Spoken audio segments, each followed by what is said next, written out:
Hey everybody, welcome to the Common Censored live stream. Common Censored Live is what we're calling it these days. I am joined by Eleanor Goldfield. She's not going to be speaking on this one, but she will be signing. Welcome everybody. Thanks for joining us. Please take a second to share this. Let everyone know that we're doing this. And thank you, Random Jack, for being on time for once. Okay, I've really had it up to here with you on showing up late. Hey, Jason, what's up, everybody? Chimchuri, thanks for being here. Yeah, please, if each of you took a second to email one person and just let them know, that'd be freaking cool. So we got a lot of... Just say fuck. We got a lot of story. Oh, yeah, no, I was feeling more freaking.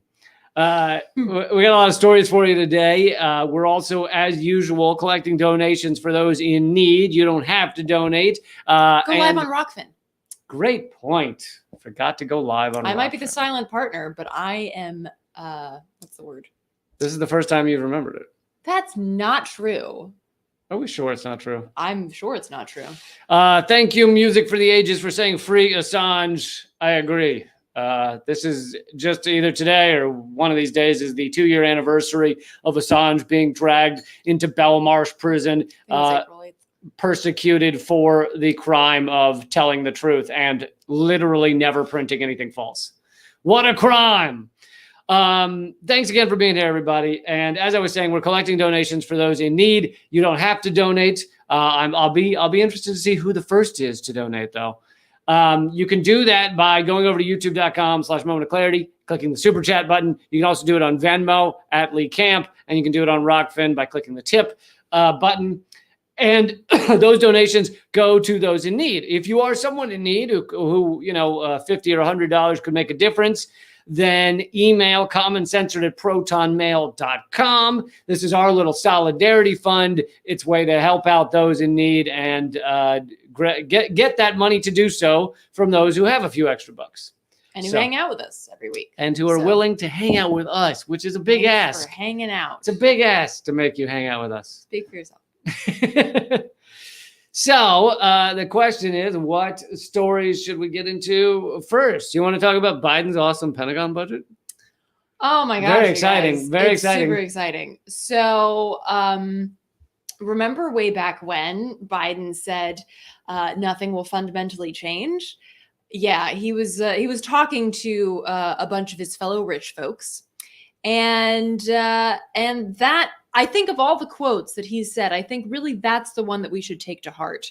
Because I think I might have mentioned this on the live stream, maybe on the podcast, but it's like, you know how when, like, if you observe animals in captivity, which, first of all, you shouldn't, fuck you. But if you observe animals in captivity, they're not acting the way that they would naturally, right? Humans, being animals, are the same way. You know, like when Biden feels captivated in a bad way, in the throngs of people, like us unwashed masses. Thank you, G. Birch. I'd rather be an unwatched match. You know what happened is I read G. Birch's name while I was talking. Okay. So he feels like he can't process, and he just spouts a bunch of bullshit, and it's very awkward for everyone involved. But when he's amongst his peers, other rich, old, crotchety, racist, rapist white folks, he's like, just shooting the shit, And one of those moments was him saying, quote, nothing will fundamentally change. But so something did change. It went up. Well, right. But that is also not changing because every fucking year the military budget goes up.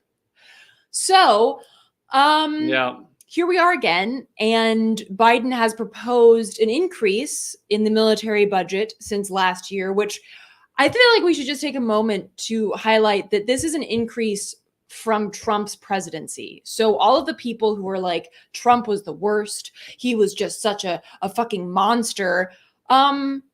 Hold on to that thought because Biden is wants to increase the military budget, also wants to add more to the border wall. By the way, Trump was a monster. He just probably a very similar monster to Biden. Right.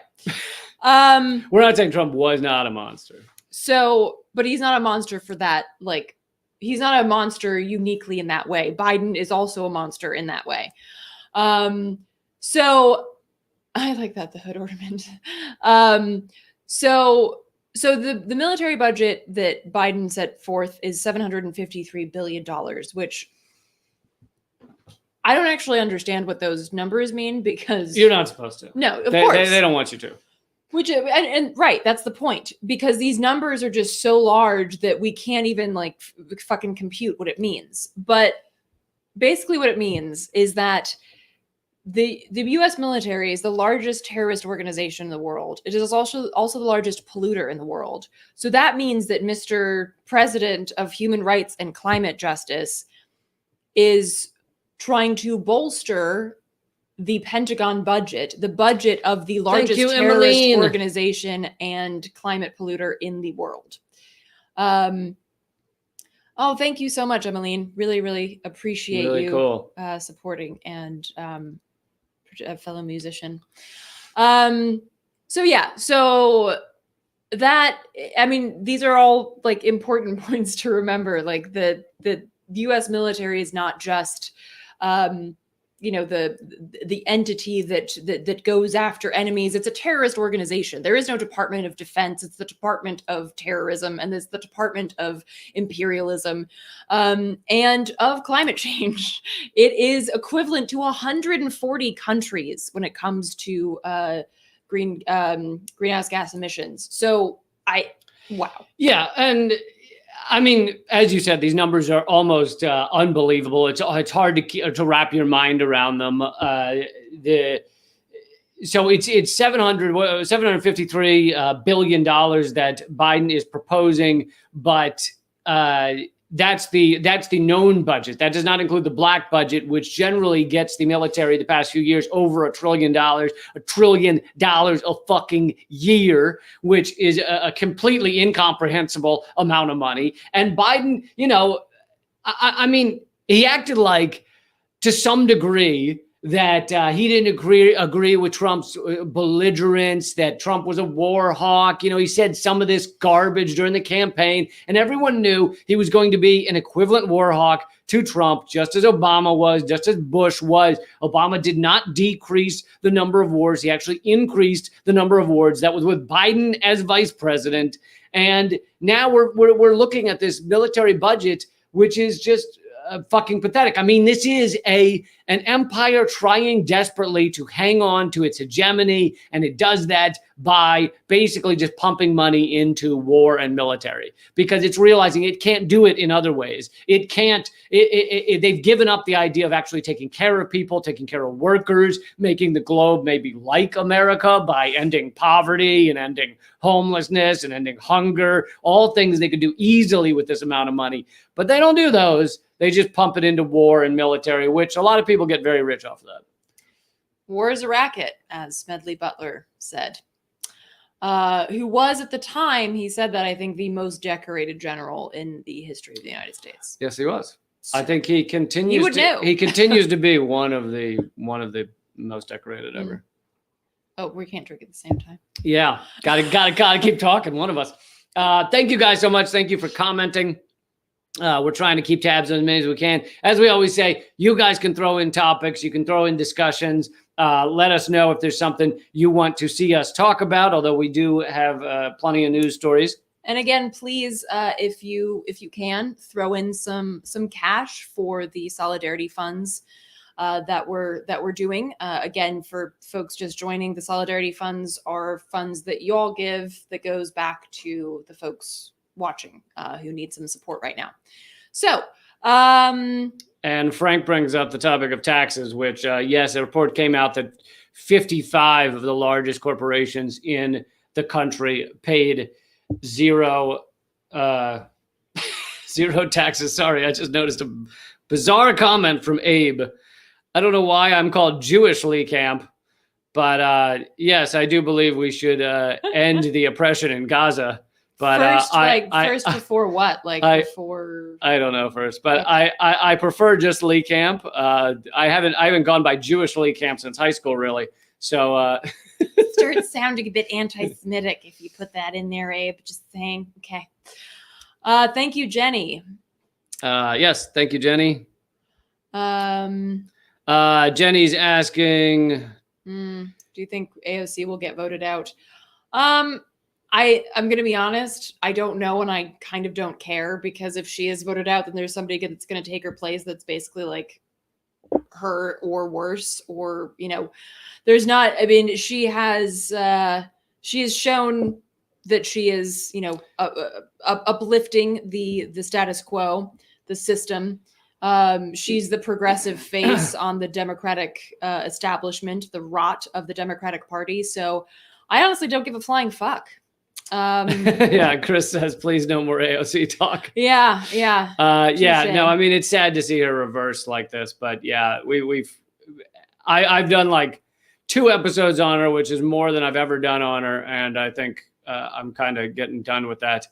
But go back and watch his videos if you want to, his moment of clarities. Yeah, you can go back and watch those as well. Thank you guys for the donation. All of the proceeds are going to, Ben says he's a sodomite. Okay. All of the proceeds are going to those in need. I'm going to read some of the thank yous from those who have already received money from the Solidarity Fund. So I'll read those in a bit. This is not a margarita. It's actually peppermint tea. Sorry to. Because I'm so fancy. So that would be a massive margarita, but I know, Steer, with a spoon in it for some reason. No, it is just some tea. Something else that just happened, which doesn't need a whole lot of commenting on, but the Corbett report, which I don't keep up with all of his stuff, but it was just deleted from YouTube, which is yet again another person on YouTube, someone with a popular YouTube show that's outside of the corporate talking points, who's now being deleted. And I assume they're coming for me soon. If this channel or the Redacted Tonight channel does get deleted, please check out leecamp.com. I'll put a statement up there and I'll tell everybody where else to go, but leecamp.com is the place to follow. So yeah, and then you got to, once these things are deleted, you got to take it upon yourself to find those people. If you were regular viewers of these people, if Jimmy Dore were deleted or Graham Elwood, he was demonetized, not deleted, but you gotta have your own media literacy and take it upon yourself to find these people. Yeah, indeed. Well put. So thank you, Stephen. That's what I'm talking about. Thank you guys so much. If you're hi from San Francisco. If you're on Facebook, please come over to youtube.com/moment of clarity, because there you can donate, be part of the super chat. You also can subscribe, even if you're not donating. You can also donate at Lee Camp on Venmo. You can do that as well. Derek says, fuck YouTube. I agree. Unfortunately, it is a massive platform, which is why we continue to do live streams here, because it is still one of the most effective ways of reaching you for now.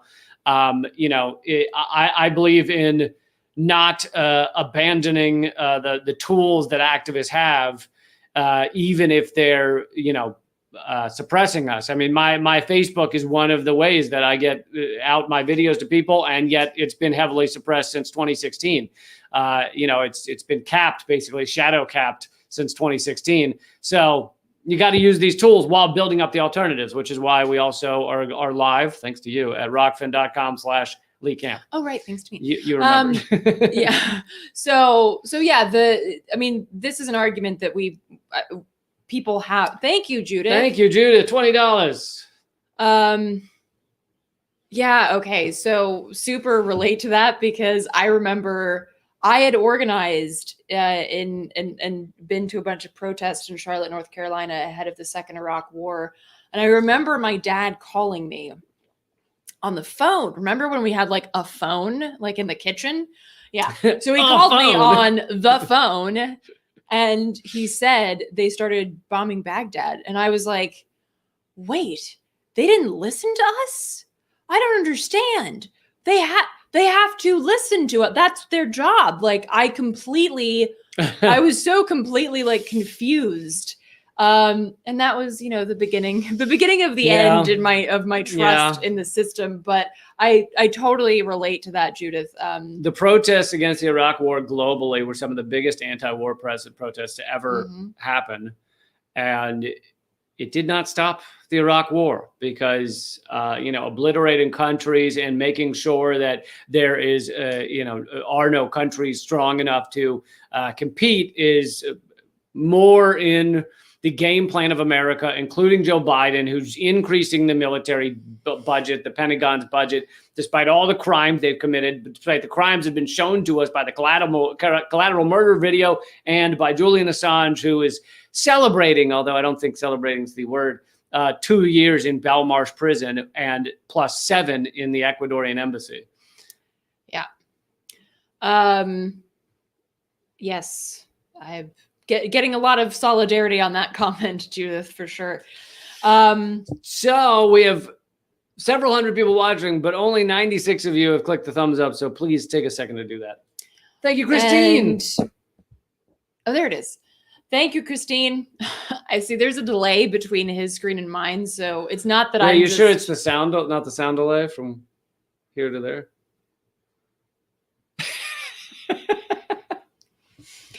I'll take that as a no. Yeah. A focus group. Yeah, exactly. So what was I saying before that? I don't remember. Doesn't matter. Probably wasn't important. War in Iraq. Yeah, before that. Anyway. Yes. So where were we? We can go on to, let's go into some thank yous from the people who your money has helped. This Solidarity Fund idea has been really cool. It's been working well. You guys have been giving enough to actually give some money to each of the people that email commoncensored@protonmail.com saying they need some help, which is any of you. If you need some help, email commoncensored@protonmail.com. Again, we're talking about help as in $80 or $100. We're not talking help as in, I've lost my left arm. It was torn off in a fucking threshing machine, and I don't know what to do. Okay, that's a bad email to send because we're actually. But also, I'm super sorry to hear it. We're actually very short on Band-Aids as well. So, yeah, it's more like if you need a couple of bucks. So I want to read you 3 thank yous. Most of the thank yous, by the way, are kind of cut and dry. They're like, thank you guys so much. So those 2, but those are a little boring to read. So I want to read you some of the ones that are more detailed. But also, folks who email and ask for support, don't feel obligated to craft like this beautiful thank you. We want poetry. Like this is just iambic pentameter. This is just something that we're sharing with folks who have donated so that they can feel the love that your emails exude. So, but also if you just don't have the energy to fuck with that, it's fine. It's not mandatory. Yeah. So I'm only going to give first names because I don't want to hurt anyone's privacy, but this is from Michael. He says, I got the $100. It's very much appreciated and very much needed. Thank you so much. They're looking at possibly just discharging me from the hospital soon, which is great. I do have to figure out things back home and my care, especially if I have to leave home soon. Even with one leg only barely able to bear weight, I will keep fighting. Okay. Then there's a comment about me. Friendly comment, not an insult. It's about your ass, isn't it? So this one about what? About your ass. My ass. Thank you. Thank you, Connie. Oh wow, $15. Thank you, Connie.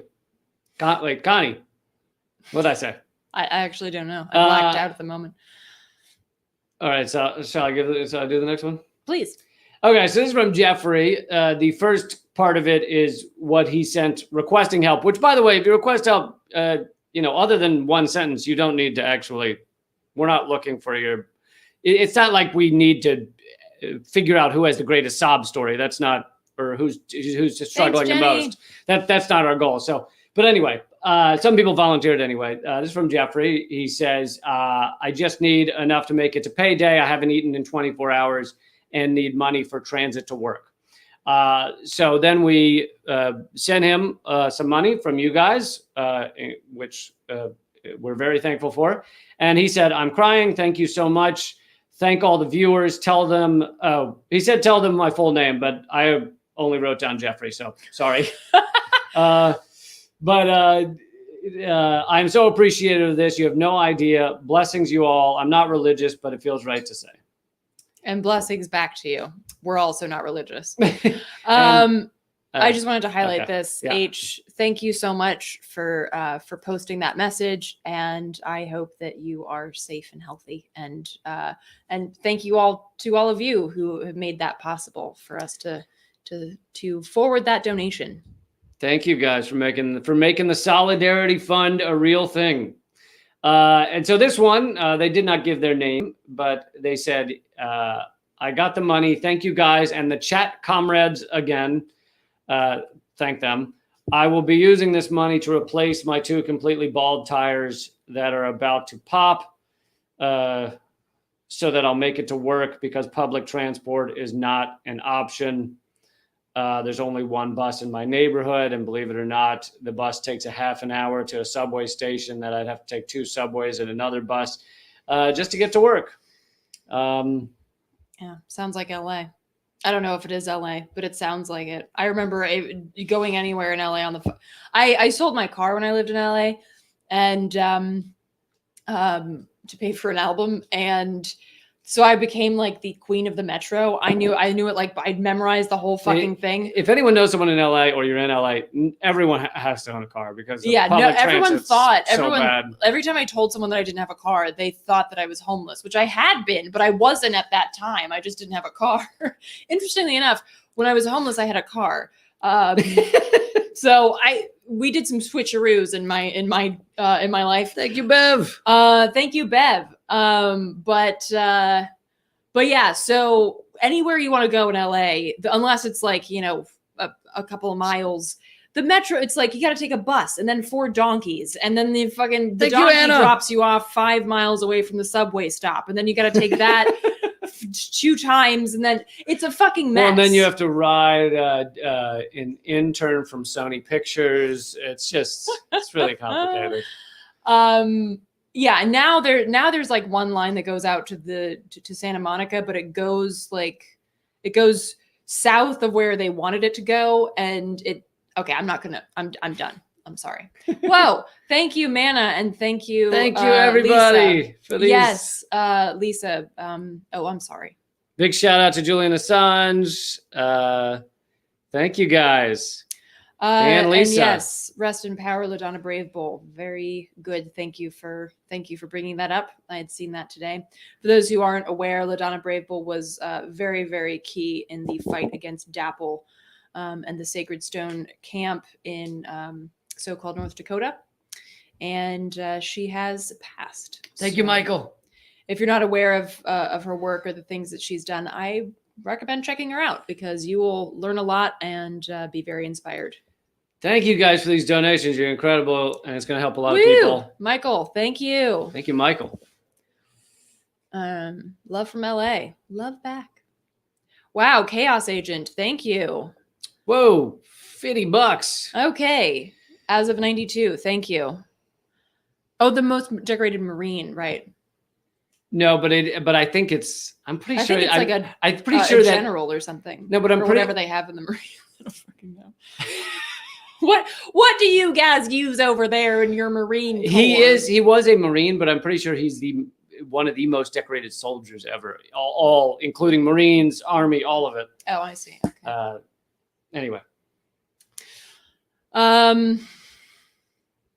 Yes, thank you so much.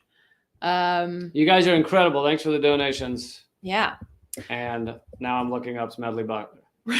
Reminder, all of the donations are going back to the viewers. Thank you, Tony. Ha, touche.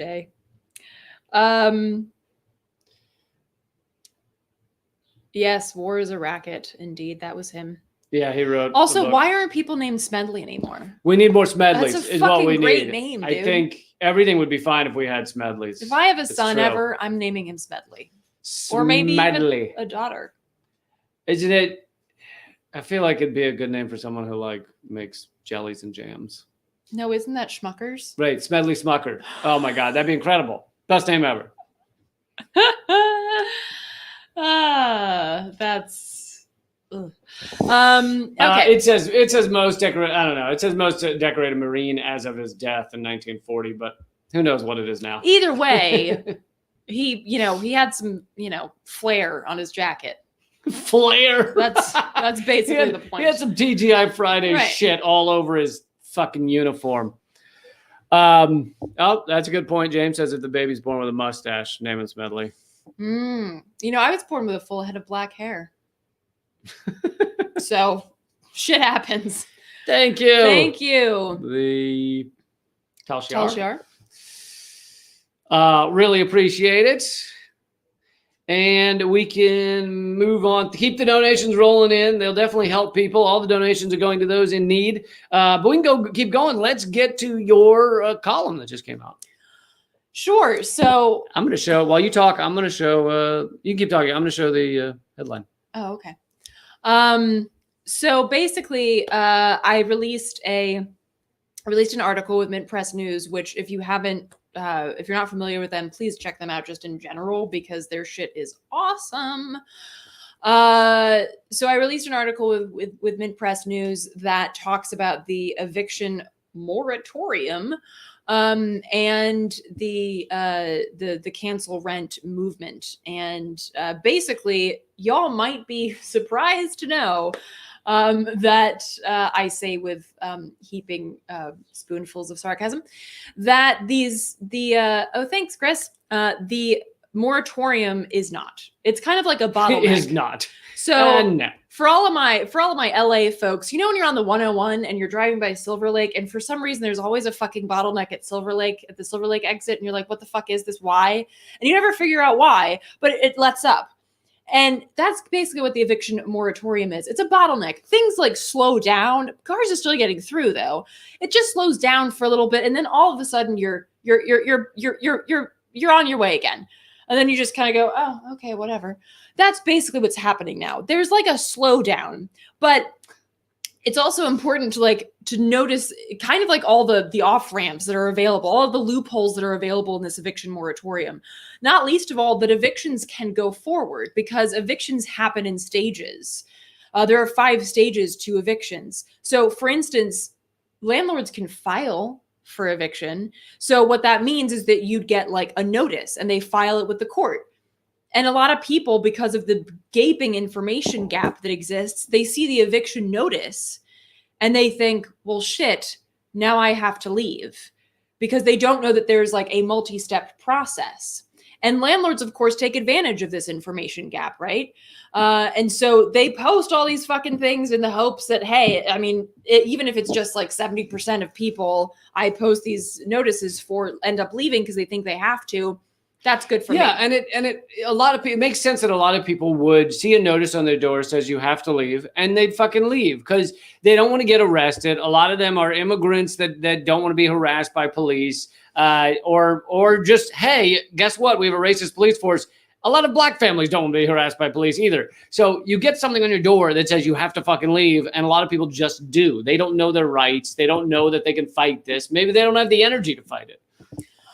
Right. And that's, I mean, and this is also something that I cover in the article is basically they're illegal evictions, but they're known as informal evictions, which sounds like, it's like fucking right to work. It's a bullshit name, but basically this is when the landlord just says, fuck it, I'm not going to wait for the courts to fuck with this thing. I'm just going to change the locks on your door. Or I am going to say that you broke your lease because you put up a satellite dish. And this is the other thing, is that the eviction moratorium speaks to the fact that people can't be evicted for failure to pay rent due to COVID, but everything else is open. And on top of that, the people who can't pay rent because of COVID have to download a fucking form and fill it out. And I didn't fucking know that. And I'm pretty fucking internet savvy. I'm a journalist and I didn't know that. So do you think people... Well, and you have trouble finding it. Too. Right. Yeah. So do you think people that have way tougher lives than I do and aren't as literate on the internet are going to find this fucking magic golden ticket of a goddamn CDC application that they have to fill out and then like either show their landlord or bring to court. It's like, that's fucking, it's bananas. And on top of that, thank you so much, Jim. Thanks, Jim. Housing is a human right. Absolutely. So yeah,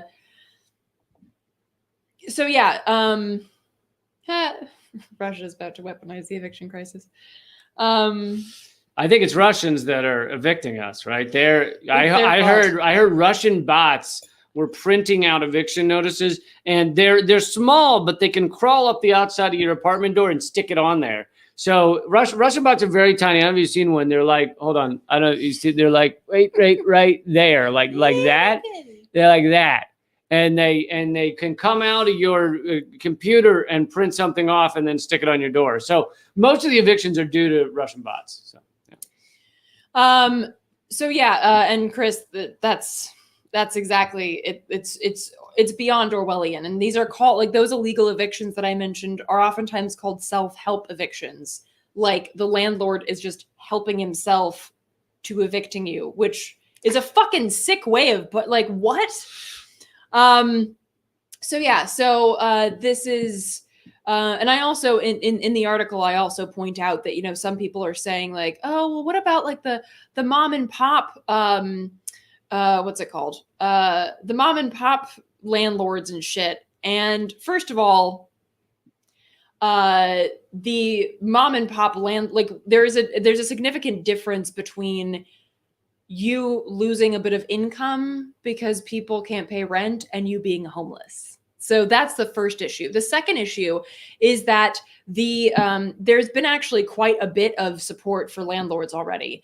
They have gotten most of the what's it called? The relief payments. Thank you. They have gotten most of the relief payments that were supposed to go to the housing crisis issue. So landlords actually are doing better than hotels right now in terms of their ability to pay rent on their buildings. And that's where the money goes. Like they're so proud of the checks they send out to people. We send $1,400 checks, blah, blah, blah. It's like, where does that money go? Most people use it to pay their fucking rent. Thanks, so really, Katie and Nick. It's going to the landlords. It's going to the banks. It's going to pay auto loans. Thank you, Katie and Nick. So as you can see, it's like, yeah, it's great that money went to do something, I guess, but it's not ending up in like the pockets of your average American. They're not rolling in dough. They're paying their fucking back rent. And of course, another thing speaking of back rent, another horrifying piece of the eviction moratorium is that it's not actually doing anything about the issue of rent that needs to be paid. All donations go to people in need. Yes. So for instance, if one of the people that I quote in the article was at a rally and held up a bill that said that she owes $13,000 in rent, that's going to be due, right? Like, so this is the thing. Like the issue right. is that at some point, and this really, again, like, and I mentioned this in the article. This General mutual aid. It speaks to the fucked upness and the total out of touchness of our system and our politicians, that they think that your inability to pay $2,000 of rent now is going to somehow equal you being able to pay $20,000 in back rent later. Like, what the fuck? That's totally fucking stupid. And so this is like it is mandatory that people get rent canceled.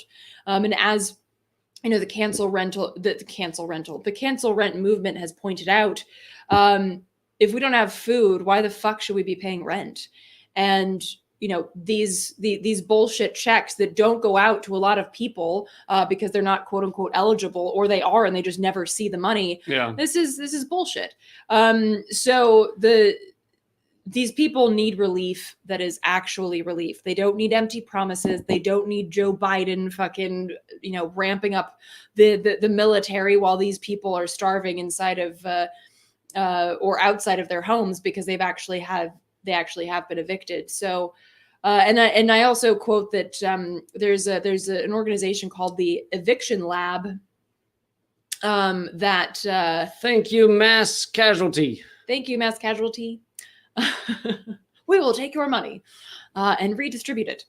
Yeah, there's an organization called the Eviction Lab that's worked on this stuff that has just looked at 5 states and 27 cities and found that there have been more than 200,000 evictions filed. I'll answer you, Johnny, in a minute.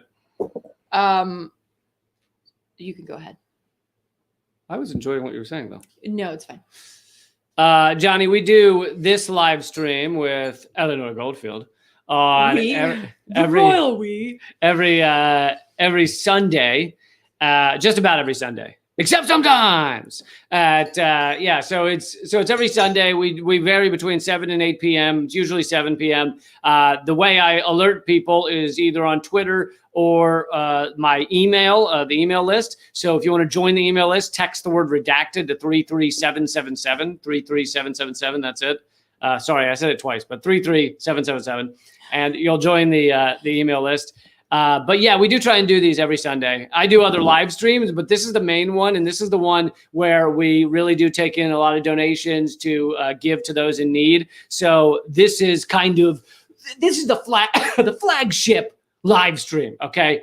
And it's so exciting because the way this Solidarity Fund has been working has just been really cool. You know, I was worried at first that it wouldn't work, that either you'd have way too many people asking for help, and we just have to say no to so many people, or you'd have almost nobody donating. And so, that wouldn't work either. But so far, it's been working quite well. Where you guys are chipping in, sometimes $5, sometimes $10. Occasionally someone has $50, which is amazing.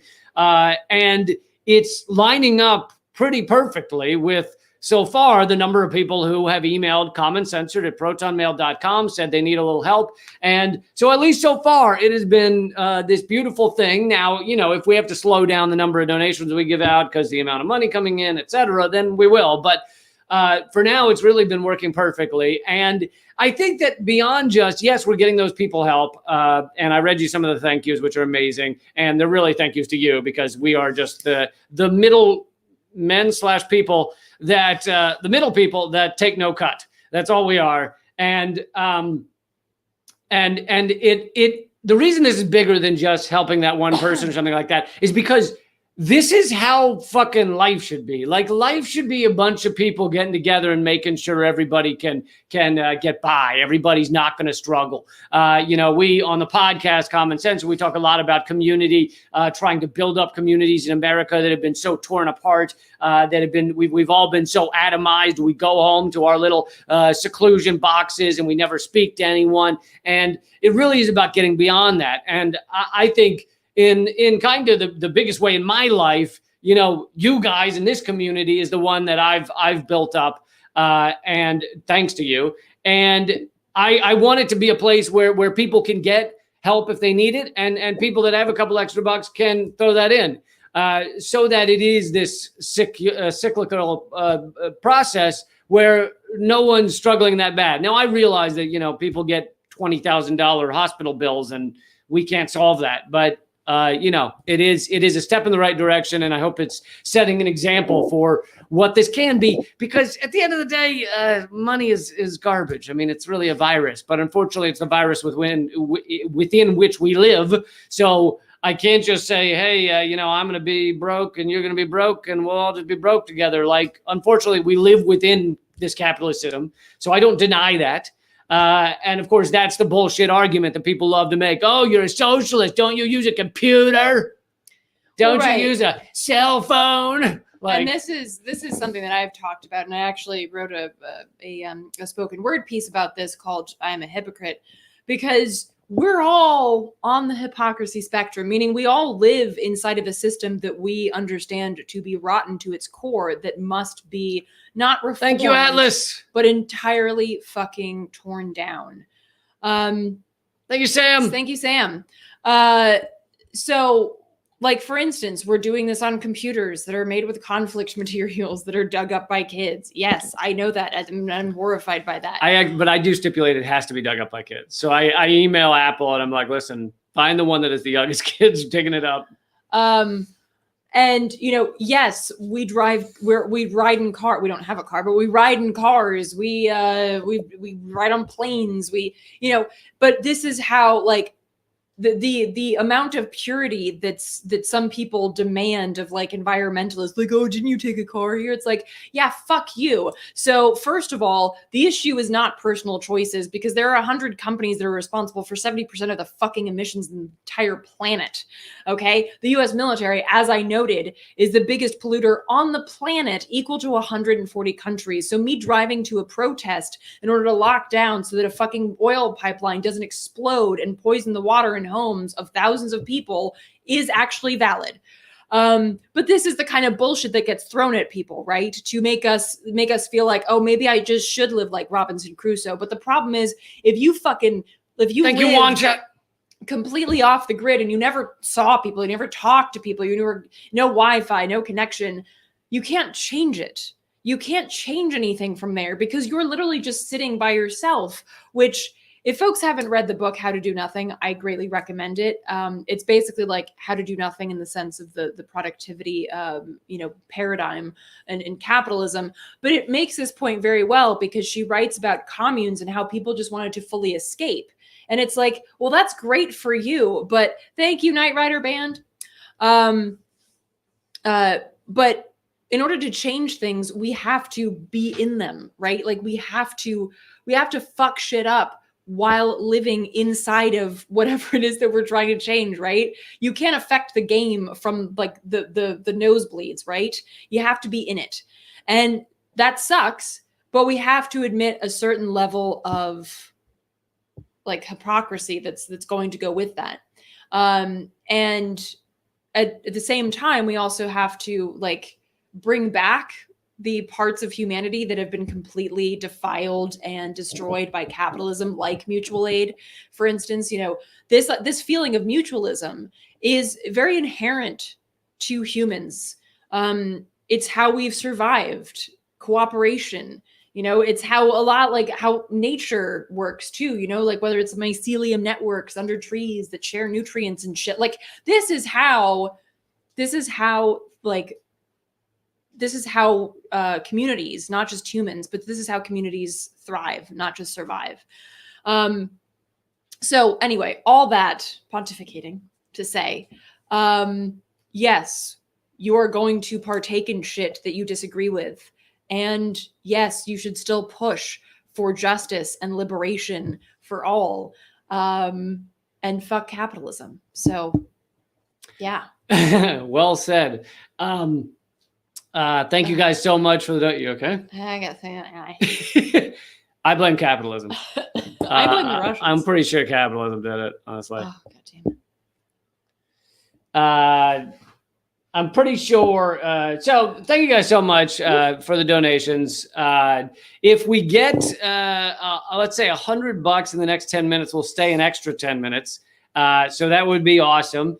Also, if you haven't read Entangled Life, do yourself a favor and read that. Speaking of mycelium networks, it's fucking mind-blowing and it's beautiful and it's awesome. What's it all about? Shrooms? All right, we already got 5. It's about fungi, and not all fungi have shrooms. So I'm just saying. Also, the author's name is Merlin. So, I mean, come on. No, it really is. Merlin Sheldrake. Middle name Schmedley. Schmedley? Schmedley. Okay. Thank you, War Deer. We're $5 towards the $100. And if we get that in the next 10 minutes, we'll stay an extra 10 minutes. Austin, thank you for the fun guy pun. I was fighting it, and I'm glad you delivered. So, really appreciate everybody hanging out. We've over doubled with the number of people, or tripled the number of people that were here in the first few minutes. So thank you guys, everybody, for joining us. For those of you who don't know, all of the donations go to those in need. I've already read some of the thank you letters, the emails. They're pretty incredible. And good book. Wretched of the Earth. Also, Jacoa, we do talk about that quite a bit. Endlessly. you are correct that it Thank you, Gene. is absolutely something that needs to be talked about a lot. But we do discuss it, and we do discuss like the whole entire prison industrial complex, the issues of seeing what's going on right now through an abolitionist lens. So yeah. And I am currently, thank you, Anthony, prepping a piece. It might not come out for 3 or 4. That? Oh, it's a clover. Might not come out for 3 or 4 weeks, but I'm prepping a piece on abolishing imprisonment. So you have that to look forward to. Put it on your calendar, although I don't know when to put on your calendar. But thank you guys again. Yeah, time is all relative anyway. And something we can discuss as we're waiting for to see if we get to that $100. We got about 75 left to go. Okay. Let's see if we get it. Thank you, Larry. Make that 55 left to go. Larry for the win. Larry. Holy Arcola. shit. And Arcola. 35 left to go. You guys are incredible. Woo! Y'all are awesome. So one story I wanted to, and since oh, that's actually, yeah, that's how you say that. That is how you say that. Thank you, Sinsmack. And thank Volante. you, Volante. Thank you. And thank you, Gene. Incredible. Wonderful. Thank you, Gene. Thank you, Dahea. Thank you, Deha. No. Dahea? There's an A and an E. Sounds like you're adding an H. Okay. Thank you, Anna. I'm sorry. Could you please school us on how to say your name, because I feel like I'm fucking up and I don't want to. Thank you all. Are we counting? I'm not counting. I think we might only be 10 short at this point. Todd or Retod. Retod. Oh, thank God. I hate Todd, but Retod I love. You gotta get the second Todd. I wanted to talk about this story that I can't say without spitting. Oops. Okay. So yeah, we did it. Woo! Thank you guys. And Nick's here. Nick with the calculator. Prepping his pair character for later. So Maryland just became the first state to put in place major sweeping police, what they call sweeping police reform legislation. The governor, the measures were enacted over the objections. Thank you, Deha. Oh, you didn't say that you'd met. That's cheating. Well, I don't remember. Oh. But you probably remember hearing the name, and therefore you had an unfair advantage. I feel that that's not fair.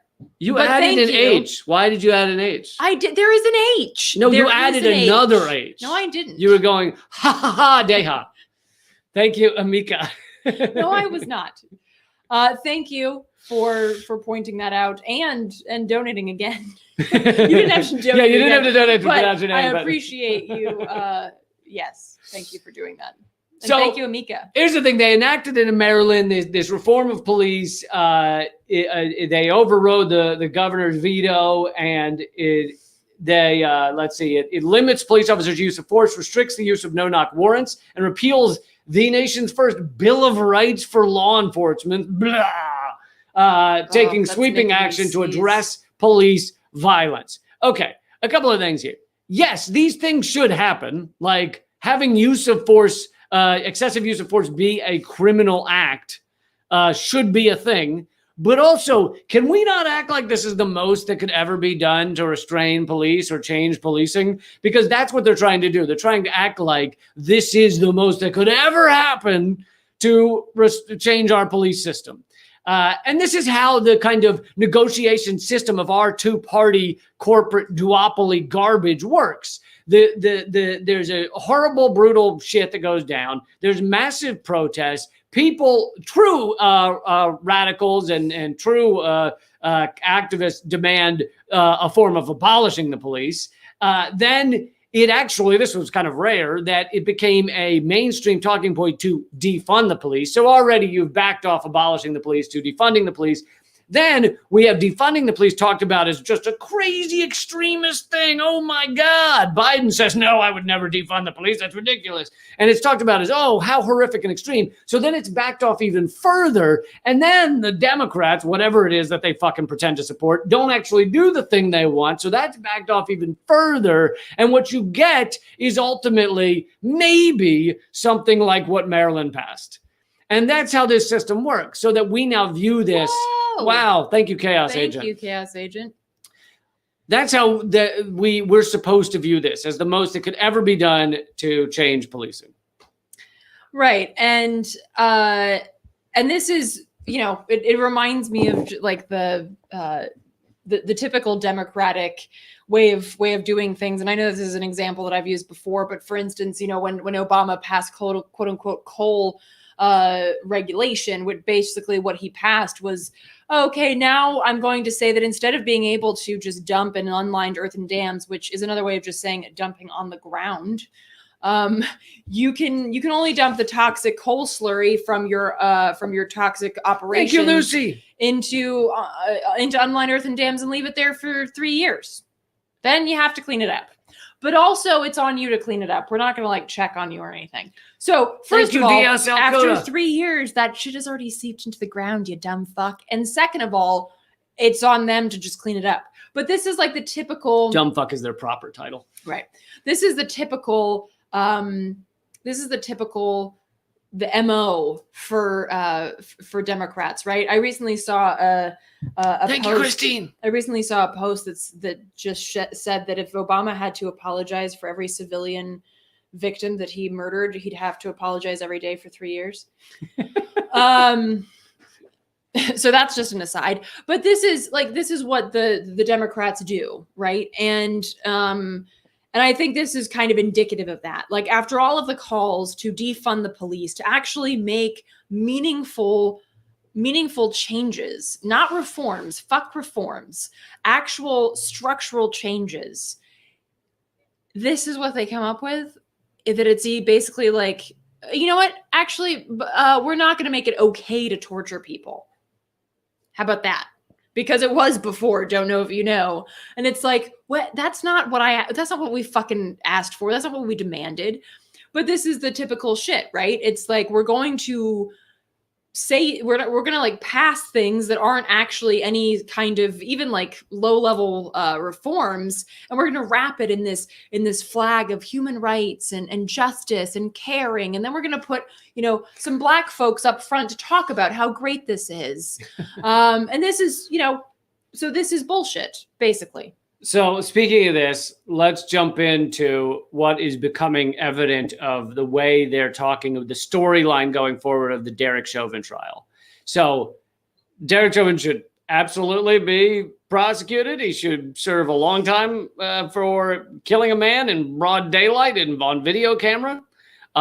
That's not an argument, but we have seen that all of the police have come forward, and some of them are witnesses, some of them are on your talking head shows, CNN and everything. They're all coming forward and saying, oh yeah, what David Chauvin did is awful.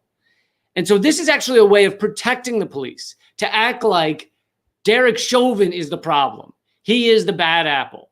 The organization, the cops in general, the system is fine. It's just this guy's fucked up. Right. And there was actually, I know you have one from a Jamu as well, but I wanted to share this one that was tweeted out by a Dylan Rodriguez, who wrote, in case anyone has it twisted, the Minneapolis police leadership testifying against Chauvin is not justice.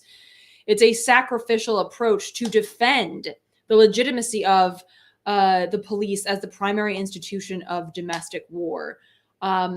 So the bad apple bullshit is basically a way to make it look like, oh, the entity is good as a whole, which is the same shit that they do with everything from the military. Oh, it's just like a couple of bad apples that did that shit at Abu Ghraib, or with pipelines. It's just like a couple of bad apples that leak everywhere and ruin the environment. No, it's all of it. It's the entire fucking structures, the systems that make these entities okay, that produce these entities, whether they be police or whether they be the soldiers who tortured. These are the systems made manifest. And so we can't lose sight of that. Also, I want to highlight something that was funny in a dark way, which I like. It said, who wants to play how you know the US is a failed state? I'll go first, because we're holding a murder trial for holy shit. Thank you, Prashant. A 4-week murder trial for a murder that everyone saw. So, yeah. All right, let's read this, and then we got to highlight Prashant. I get so excited for my para characters. Okay. Para character adding hashtags in his head while simultaneously checking his credit union account to see how much green trash paper to donate while hypocritically riding in an Uber coming back from the beach. Amen, well Nick. You said, know what? Nick. You and your hypocritical para character are always welcome here. You are amongst friends. Holy shit. I tried to tell you. Okay. Thank you so much. That is incredibly generous. That is amazing. Thank you so much. So this is an interesting question. I don't know if you have any takes on this, but I will respond to this. Lee, have you had any political views in the past that you don't have anymore? Absolutely. I went door to door for Obama in 2008. So if that tells you how my political views have changed, absolutely. I volunteered for John Edwards' campaign. She volunteered for John Edwards, but and I performed and shook hands with. I performed in many shows where these people were present at, mainly at Net. It's called Net Roots. It's this big convention. I performed multiple years in a row, and I was on shows that John Edwards was on, Harry Reid, Obama, Hillary Clinton, I think at one point, although I didn't meet her. But Bill Clinton, although I also didn't meet him, but I almost performed right before him. Anyway, well, you're not his type. Anyway, my point is that, yes, I have absolutely evolved. And I think that my stance on like the ethics or the morality have not changed. What has changed is my understanding of the system and how it works. I believed to some extent, I didn't believe every word they said, but I believed enough of what Obama was saying and where he came from to think that the people, the humans in America, had a chance of holding this guy to account. I thought that because more of his money, and he was the first presidential candidate like this, more of Obama's money came from individual donors than came from, small individual donors, than came from big corporate entities, came from big, massive billionaire donors. Because that's where his money came from, I thought this guy might be accountable to the money. He might be accountable to you and me. But the truth is, he's accountable to the individuals that give a lot of money. So if you or me gave $10 million, maybe he'd give us a phone call. But none of us were giving that much. You know, people were giving $20, maybe $10. And he was not at all any different from the others. In fact, on day one, and WikiLeaks, probably helped me wake up among many things. But the WikiLeaks emails showed that before he ever picked his cabinet, Citibank emailed him. The head of Citibank emailed his people, Obama's people, not Obama directly, but Obama's chief of staff and Podesta, et cetera, and said, here's the people we find acceptable for your cabinet. And about 80% of them were selected, meaning Citibank chose Obama's cabinet from his first term. And by 2009, I had realized my mistake, and I've never supported a Democrat since. So, yes, I have evolved. Yeah, well, and I think, was it Muhammad Ali who said that if you're the same man now that you were 15 years ago, you just wasted 15 years of your life? And actually, I think Nietzsche said something similar too. So, take it from them. But yeah, I think it's important. And I highlighted somebody's comment that was basically the same, like, you need to get out of the cryo chamber if you still have the same views that you always had. Like, we should be promoting change, which also means change in ourselves, change in our, in the way we think about things. And that's why I'm also wary of a lot of ideologies, because they come prepackaged with these self-defense mechanisms that don't like being confronted with anything that goes against that prepackaged ideology. So I think it's super important that we, continue to question things, but also question ourselves. Like, we don't have all the answers. And I think it's important to recognize that, like, even if you had the answer right now, it's important to recognize that the world changes, shit changes, the place and time that you're living in changes.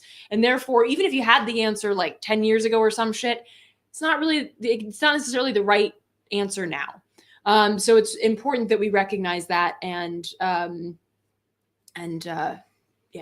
Yeah, and actually, I feel like I had a more eloquent way of wrapping that up, but I don't think that I do. That's all right. And by the way, we're in the last 5 minutes, so if you have a couple of bucks you want to give to people in need, then please do that now. But I see people just like naming names. Like there was somebody who like just posted Henry Kissinger and then Madeleine Albright. Like I don't know if we're just sharing, like we're just at like, you know, some kind of like group therapy where we're like, I like this person. No, I think oh yeah, now I know better. Yeah, no, now I hate this person. Right.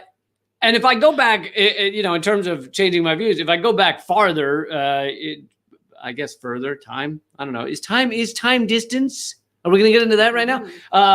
But if I go back further, then thank you, Lucy. Then when I was a teenager and everything, I was completely a fucking moron. I mean, I was eating tons of meat. I would eat it. I have jokes in my stand-up about how even though I quit eating meat 20 years ago, my body's still 80% chicken nuggets because that shit doesn't go anywhere.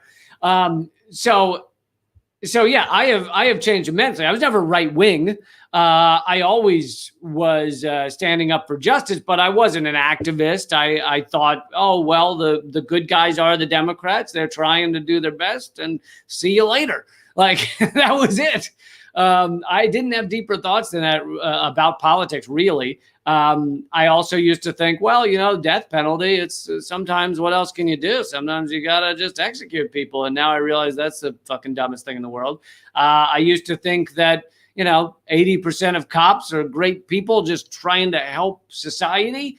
And now I realize that's 5%. I had a line on the recent Redacted Tonight where I said, now this is not to say that all cops are evil, you know, fucking horrible people, or that they're all racist or anything. There are some that are actual, genuine, wonderful people, but they go by a different term. It's called former cops.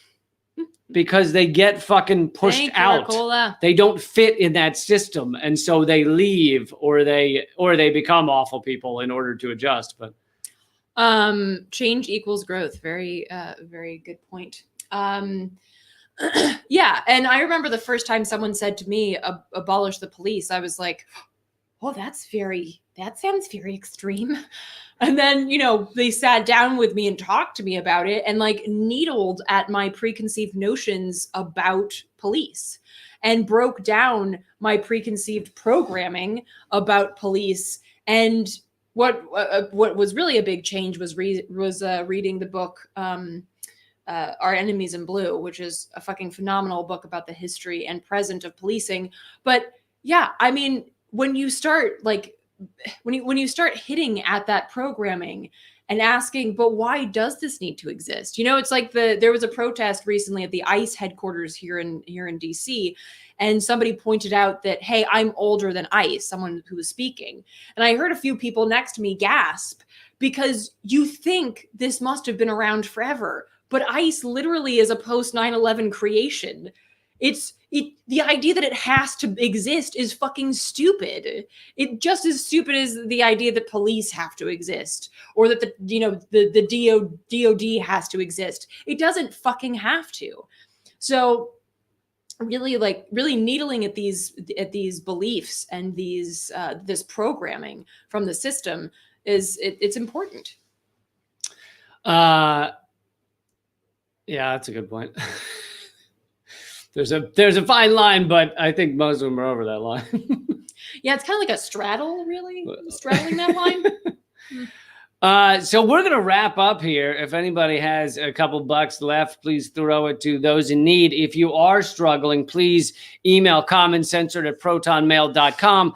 As I always make a point, because I don't want to give people false hope. This is if, you know, $80 or $100 could help you get to the next paycheck or something like that, or you feed your family at a bad moment. This is not thousands of dollars that we have here. So But I do recommend Thank You, Mark. I don't recommend Thank You, Mark, but I recommend Mark. He's a good guy. that folks check out their local mutual aid group. And if you're not sure where that might be, you can go, it's going down. It has a list of mutual aid groups, and you can email Common Censored if you can't find it. I have the link. So, but thank you all for hanging out with us. For those who donated, super thank you.